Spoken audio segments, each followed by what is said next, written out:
Hello students, I am Vishal Shrivastava, your chemistry teacher. हम लोग पढ़ रहे थे chapter 4 chemicals and chemical changes. ठीक है, केमिकल्स एंड केमिकल चेंजेस में कल हम लोग पढ़े थे balancing a chemical equation. Chemical equation के बारे में पढ़े थे कि केमिकल इक्वेशन दो प्रकार से होता है, एक बैलेंस्ड केमिकल इक्वेशन और दूसरा अनबैलेंस्ड केमिकल इक्वेशन। फिर हमने पढ़ा था कि अनबैलेंस्ड केमिकल इक्वेशन को हम कैसे बैलेंस कर सकते हैं। ठीक है, कुछ इक्वेशन ऐसे होते हैं जो ऑलरेडी बैलेंस्ड होते हैं, इसके बारे में पहले बताया था। एक और एग्जांपल देख लेते हैं। ठीक है, कुछ एग्जांपल ऐसे होते हैं जो ऑलरेडी पहले से बैलेंस्ड होते हैं और कुछ एग्जांपल होते हैं जिसको हमको बैलेंस करना पड़ता है। जैसे हम एक देखते हैं NH4 OH अमोनियम हाइड्रोक्साइड को रिएक्ट करते हैं हम HCl से, हाइड्रोक्लोरिक एसिड से, तो क्या बन जाता है NH4। ये Cl के साथ मिलकर क्या बन जाएगा, NH4Cl बन जाएगा। आगे चल के हम जानेंगे कि ये कौन सा रिएक्शन होता है। NH4Cl बन जाएगा और ये H और ये OH आपस में मिलकर क्या बन जाता है, H2O बन जाता है। ठीक है, तो ये तो है केमिकल रिएक्शन के बारे में कि किस तरह का रिएक्शन है। जब वो पढ़ना होता है आपको तो बताते हैं कि ये डबल डिस्प्लेसमेंट रिएक्शन है। ठीक है, ये कौन सा है, डबल डिस्प्लेसमेंट रिएक्शन। लेकिन अभी हम लोगों को केवल ये देखना है कि ये इक्वेशन बैलेंस है या नहीं। ठीक है, इसको चेक करने के लिए हम देखते हैं अमोनियम में N है नाइट्रोजन, फिर हाइड्रोजन और ऑक्सीजन, ये तीन चीजें हैं। ठीक है, और फिर इधर है क्लोरीन, इधर भी है नाइट्रोजन, हाइड्रोजन, ऑक्सीजन और क्लोरीन। इधर नाइट्रोजन कितना है, एक है। हाइड्रोजन कितना है, चार इधर, एक इधर, पांच और ये 6। हाइड्रोजन की संख्या है 6 एटम है इधर के। ऑक्सीजन एक है, क्लोरीन एक है। यहां पे इधर देखते हैं तो नाइट्रोजन एक है, हाइड्रोजन 4 और 2 6 है, ऑक्सीजन एक है और क्लोरीन यहाँ पे एक है। ठीक है, Cl क्लोरीन एक है। तो क्या देखते हैं कि दोनों तरफ जो किसी भी एलिमेंट के नंबर ऑफ एटम्स इक्वल है। यहाँ नाइट्रोजन 1 है, इधर भी 1, इधर 6 है हाइड्रोजन, इधर भी 6 है हाइड्रोजन 6 है, इधर ऑक्सीजन 1 है, इधर भी ऑक्सीजन 1 है, इधर क्लोरीन 1 है, इधर भी क्लोरीन 1 है। इस प्रकार देख रहे हैं कि सभी एलिमेंट्स के नंबर ऑफ एटम दोनों तरफ, इस एरो के इधर भी और इस एरो के इधर भी, दोनों तरफ सेम है, तो उसे हम क्या कहते हैं, balanced chemical equation. Hence, this chemical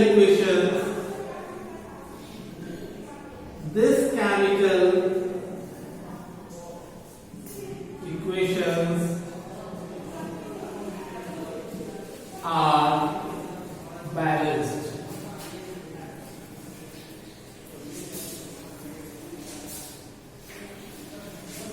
ठीक है, इस प्रकार हम क्या देखते हैं कि यह केमिकल इक्वेशन बैलेंस्ड है। ठीक है, अब हम लोग देखेंगे एक और एग्जांपल जिसमें ये बैलेंस नहीं रहेगा। इसके नंबर ऑफ एटम्स क्या होंगे, अनबैलेंस्ड होंगे।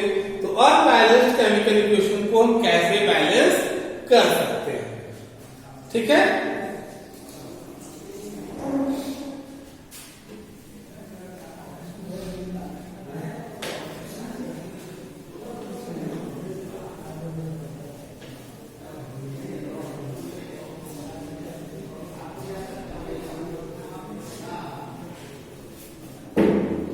जैसे एक एग्जांपल के लिए देखते हैं Hg प्लस O2 क्या बन जाता है HgO, Hg प्लस O2 क्या बन गया Hg हो गया मरकरी और O2 हो गया ऑक्सीजन। मरकरी को ऑक्सीजन के साथ रिएक्ट करते हैं तो क्या बन जाता है HgO, मर्क्यूरिक ऑक्साइड बन जाता है। क्या बन जाता है मर्क्यूरिक ऑक्साइड। तो अब हम देखते हैं कि यहाँ पे Hg की कितने नंबर ऑफ एटम है, एक है। ऑक्सीजन की नंबर ऑफ एटम कितने हैं, दो है। यहाँ पे Hg के नंबर ऑफ एटम कितने हैं, एक है। ऑक्सीजन के नंबर ऑफ एटम कितने हैं, एक है। तो दोनों तरफ Hg तो सेम है, Hg तो दोनों का सेम है, 1 1 है, बट ऑक्सीजन यहाँ दो है और इधर एक है। तो इसको हमको सेव करना होगा, बैलेंस करना होगा। ये इक्वेशन क्या है, अनबैलेंस्ड। क्या है, अनबैलेंस्ड केमिकल इक्वेशन। ठीक है, तो अनबैलेंस्ड केमिकल इक्वेशन को हमको बैलेंस करना होगा। तो पहले लिख देते Hg प्लस O2, यहां लिख देते HgO। अब यहां O2 था तो यहां भी इस O को भी हमको दो करना है। तो दो करने के क्या तरीके हो सकते हैं, यहां आप देख लीजिए, जैसे HgO है, यहां पे अगर हम O को दो लिखना है तो हम ऐसे लिख सकते थे, ऐसे लिख सकते हैं Hg2O, और एक ऐसे लिख सकते हैं 2HgO। तो यहाँ पे HgO2 ऐसे लगाना क्या होता है, गलत होता है। बीच में भी दो लगाना गलत होता है। तो हमारे पास क्या ऑप्शन है कि इस HgO के पहले दो लगाना। ठीक है, तो जानते हैं कि हम यहाँ नहीं लगा सकते, बीच में नहीं लगा सकते हैं, हमको 2 लगाना होगा तो यहाँ लगाना। अब यहाँ O तो देख रहे हैं कि कितना हो गया, अब यहाँ देख रहे हैं O तो 2 हो गया, लेकिन O 2 होने से Hg भी 2 हो गया। तो इस 2Hg है तो यहाँ भी हम 2 लगा देंगे। अब हम देखेंगे Hg इधर भी 2 और O इधर भी 2, Hg इधर भी 2 और O भी 2। अब दोनों तरफ देख रहे हैं कि 2 2 हो गया, Hg2 इधर भी Hg2, इधर ऑक्सीजन O2, इधर भी ऑक्सीजन का O2 हो गया। तो अब यह बैलेंस्ड केमिकल इक्वेशन हो गया। ये केमिकल इक्वेशन क्या कहलाएगा, बैलेंस्ड कहलाएगा। लिख सकते हैं this chemical equations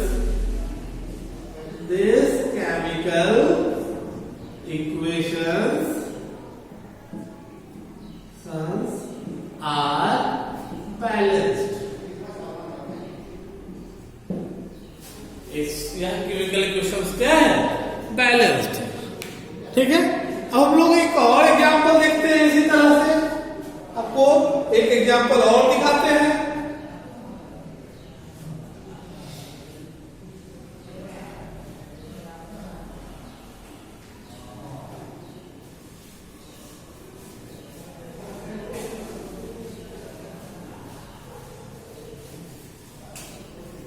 एग्जांपल को और देखते हैं।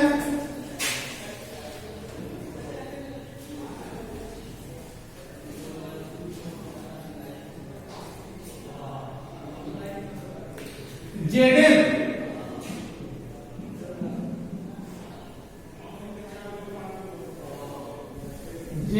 प्लस HCl, जिंक को हाइड्रोक्लोरिक एसिड के साथ हम रिएक्ट करते हैं तो क्या बन जाता है हमारा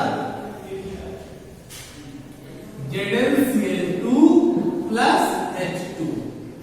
क्या बनता है ZnCl2 प्लस H2। यहां हम देख रहे हैं कि Zn कितना है, एक एटम है, हाइड्रोजन के एक एटम और क्लोरीन के एक एटम।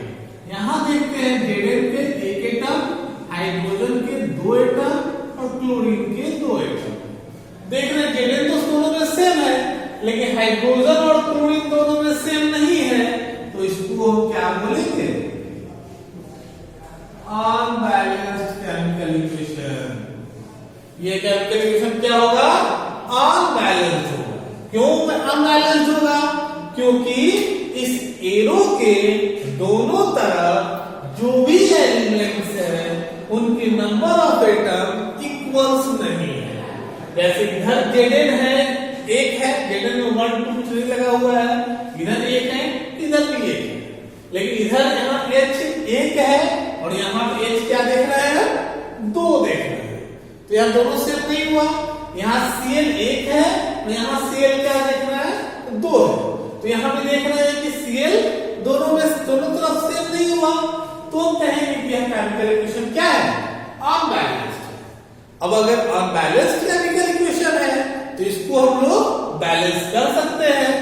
बैलेंस करने के तरीके होते हैं। तो अब हम सबसे पहले जो पहले क्वेश्चन था उसको पूरा उतार देंगे। Zn प्लस HCl एरो में देंगे ZnCl2 plus H2।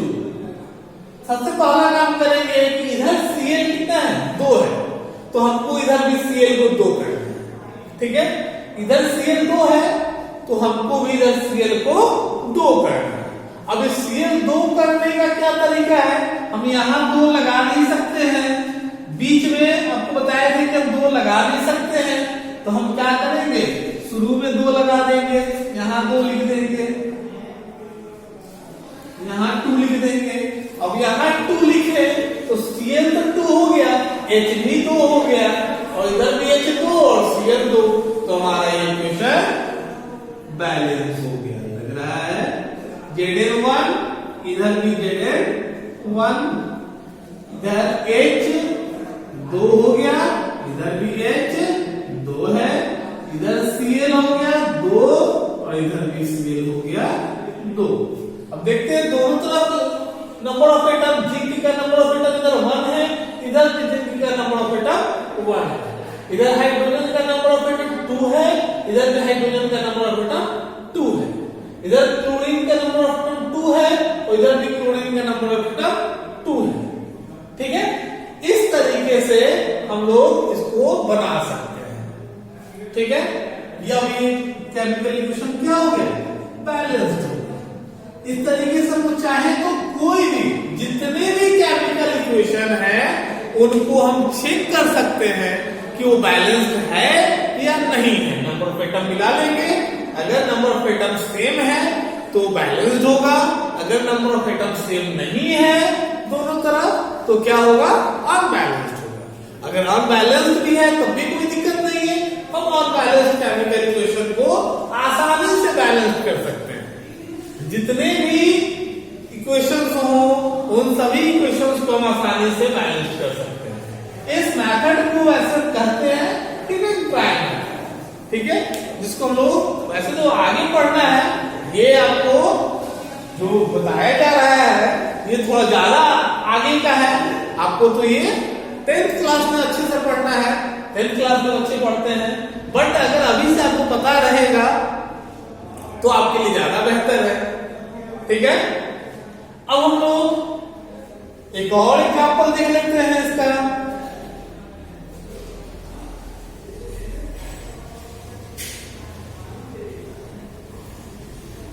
Na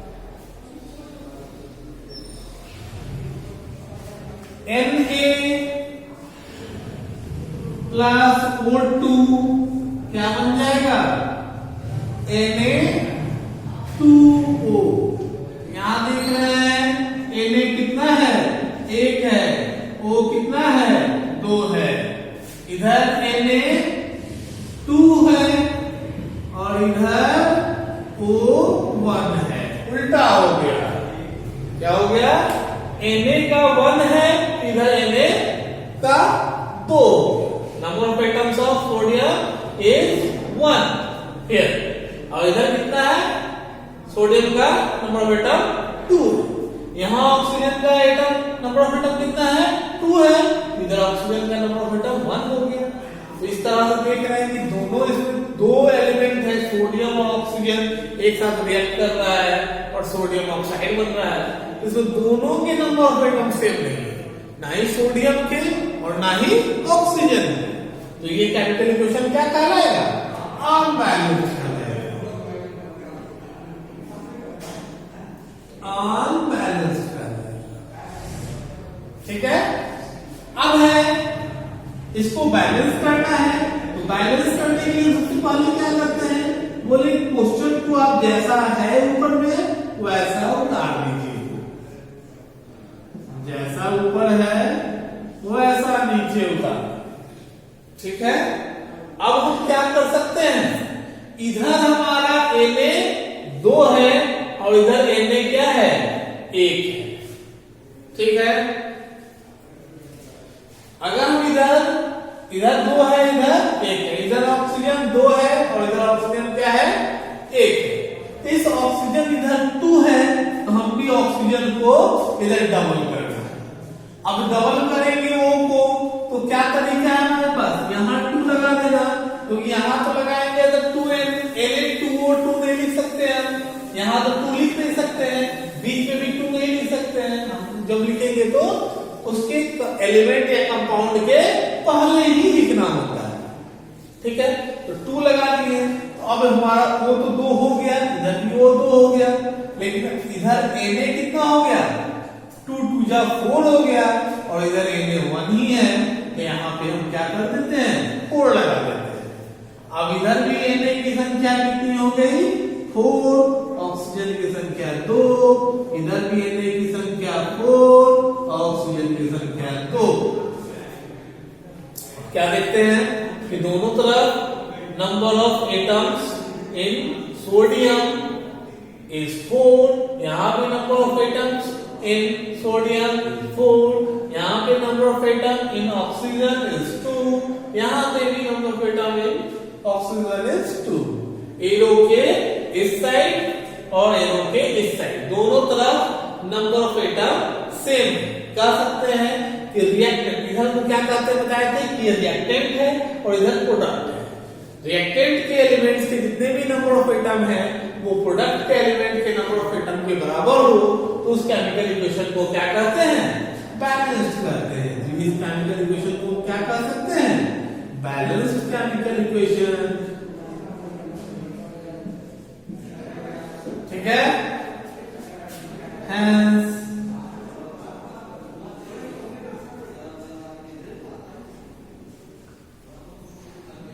this chemical equations are balanced। यह केमिकल इक्वेशन क्या हो गया? बैलेंस्ड हो गया। ठीक है। अब हम देखेंगे आगे केमिकल चेंज। ठीक है। इसके बाद हम देखेंगे chemical change. Balancing chemical equation में कुछ एग्जांपल्स आपको बता दिया गया है। आप और भी इक्वेशंस को बैलेंस करेंगे। अगर कोई प्रॉब्लम होता है तो आप हमसे पूछ भी सकते हैं। हम नेक्स्ट वीडियो में आपके इक्वेशन को बैलेंस करके दिखाएंगे। आप मेरे नंबर पे मैसेज कर सकते हैं, आप पूछ सकते हैं, तो आपको वो इक्वेशंस को बैलेंस करके दिखाएंगे। ठीक है। अब आप जितने भी तरह के केमिकल इक्वेशंस हैं उसको आप बैलेंस कर सकते हैं।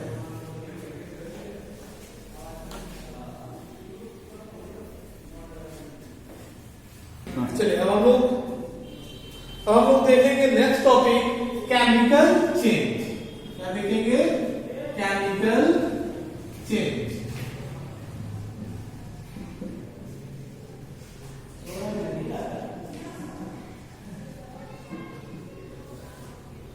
केमिकल चेंज केमिकल चेंज को ही हम केमिकल रिएक्शन के नाम से भी जानते हैं। केमिकल चेंज को हम केमिकल रिएक्शन के नाम से भी जानते हैं।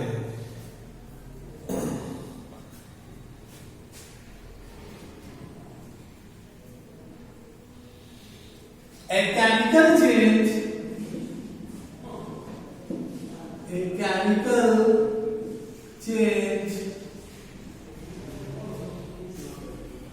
occurs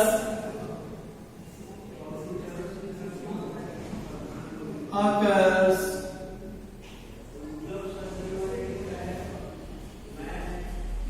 when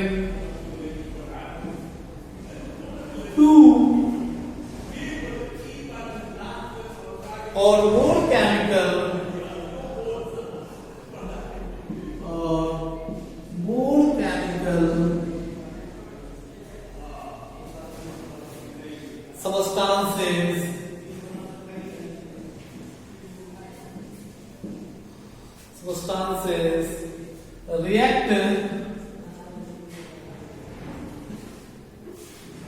substances react to form new product to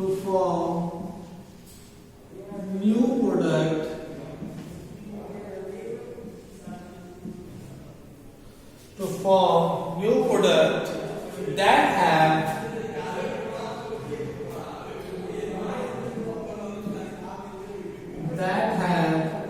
an entirely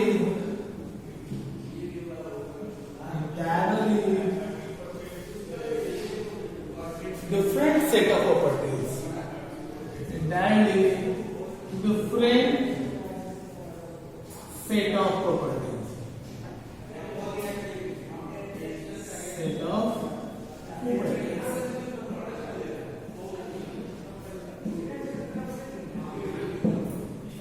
Chemical change क्या है? A chemical change occurs when two or more chemical substances react to form new product. Chemical change में जब दो या दो से अधिक chemical substance को हम एक साथ रिएक्ट करते हैं और रिएक्ट करके न्यू प्रोडक्ट प्राप्त करते हैं तो उसके गुण में कुछ चेंजेस आते हैं। ठीक है, उसके गुण में जो चेंजेस आते हैं इसके बारे में वो पढ़ना है। कभी देखते हैं कि इवोल्यूशन ऑफ गैस होने लगता है, हम दो चीजों को मिलाएं, ठीक है, और उससे गैस निकलने लगा। जैसे अभी एक एग्जांपल दिए थे आपको पिछले बैलेंसिंग केमिकल इक्वेशन में कि Zn जिंक को हाइड्रोक्लोरिक एसिड के साथ रिएक्ट करते हैं तो जिंक क्लोरीन के साथ मिलकर जिंक क्लोराइड बन जाता है और हाइड्रोजन गैस इवॉल्व हो जाता है, हाइड्रोजन गैस बाहर निकलने लगता है। ठीक है, तो ऐसा हो सकता है। कभी कभी कुछ रिएक्शन में क्या होता है, कलर चेंज हो जाते हैं। पहले कुछ और कलर का होता है, रिएक्शन के बाद उसके कलर चेंज हो जाते हैं। कभी कभी देखने को मिलता है कि कुछ इक्वेशन में जब हम लोग दो चीजों को आपस में रिएक्ट करते हैं तो उसके एनर्जी में चेंज हो जाते हैं। पहले गर्म होगा, चेंज करने के बाद रिएक्ट करने के बाद वो ठंडा हो जाएगा। कभी होता है कि वो ठंडा रहता है, उसको गर्म करते हैं, उसको रिएक्ट करते हैं तो गर्म हो जाता है। जैसे आप कॉमन एक एग्जांपल एक देखे होंगे कि चूना में पानी डालिएगा तो वो क्या हो जाता है, उबलने लगता है, गर्म हो जाता है। ठीक है, वैसे चूना क्या हाथ में रखिए, कोई दिक्कत नहीं, पानी भी ठंडा है, कोई दिक्कत नहीं, लेकिन दोनों को एक साथ मिलाइए तो क्या हो जाएगा, हीट एनर्जी उससे निकलने लगेगी। ठीक है, कभी कभी कुछ रिएक्शन ऐसे भी होते हैं जिसमें आप दो चीजों को मिलाइए तो दोनों लिक्विड रहेंगे, लेकिन दोनों को आप मिला दीजिए तो एक सॉलिड इनसॉल्युबल सब्सटेंस फॉर्म हो जाते हैं। उस इनसॉल्युबल सब्सटेंस को हम कहते हैं प्रेसिपिटेट। क्या कहते हैं, प्रेसिपिटेट कहते हैं। ठीक है, अब हम लोग इसके कुछ प्रॉपर्टीज के बारे में देखेंगे, प्रॉपर्टीज ऑफ केमिकल चेंजेस।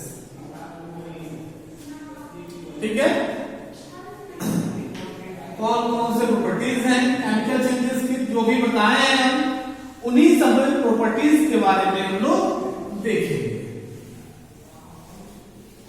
ठीक है, जिसके बारे में लोगों आगे पढ़ना है।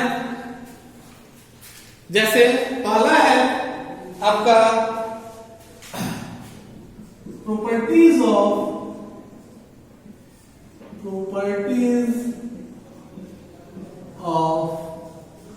Chemical changes.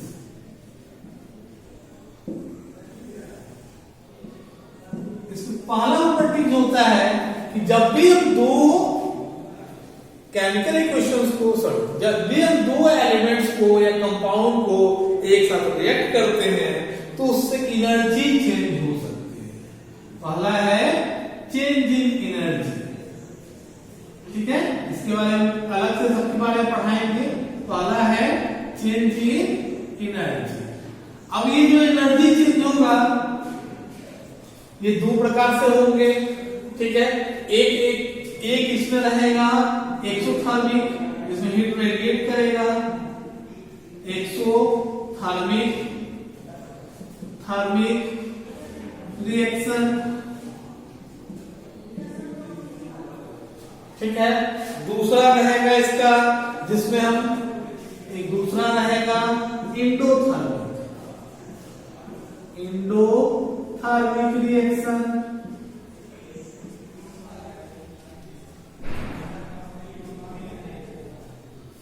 फिर सेकेंड होगा, पहला हो गया चेंज इन एनर्जी जिसमें दो चीजें होते हैं, एक बार हीट रेडिएट करता है, एक बार हीट एब्सॉर्ब करता है, एक एक्सोथर्मिक रिएक्शन, एक इंडोथर्मिक रिएक्शन। दोनों के बारे में चेंज इन एनर्जी भी हम पढ़ाएंगे, फिर एक्सोथर्मिक रिएक्शन भी पढ़ाएंगे, इसके एग्जांपल्स भी बताएंगे, रिएक्शन भी करके दिखाएंगे, इंडोथर्मिक रिएक्शन भी पढ़ाएंगे, इसके भी एग्जांपल्स को बताएंगे। जितना प्रॉपर्टीज दिखा रहे हैं सब प्रॉपर्टीज को हम नेक्स्ट वीडियो में आपको इलैबोरेट करने वाले हैं। फिर है कभी कभी ऐसा भी होता है कि दो इक्वेशन को आप दो किसी एलिमेंट और या कंपाउंड को आप रिएक्ट कराते हैं तो उसमें कलर चेंज हो जाते हैं। पहले उस एलिमेंट या कंपाउंड का कलर अलग होता है, बाद में उसके कलर अलग हो जाते हैं, डिफरेंट हो जाते हैं। फिर है चेंज इन कलर के बाद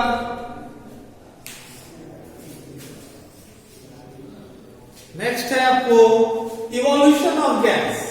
कुछ जिसके बारे में भी हम समझाए भी हैं कि कुछ एलिमेंट्स और कंपाउंड को हम एक साथ रिएक्ट कराते हैं तो उससे कुछ गैस भी निकलता है। ज्यादातर वो गैस हाइड्रोजन या कार्बन डाइऑक्साइड होता है। और फोर्थ जो पढ़ना है वो पढ़ना है formation of precipitate, formation of precipitate,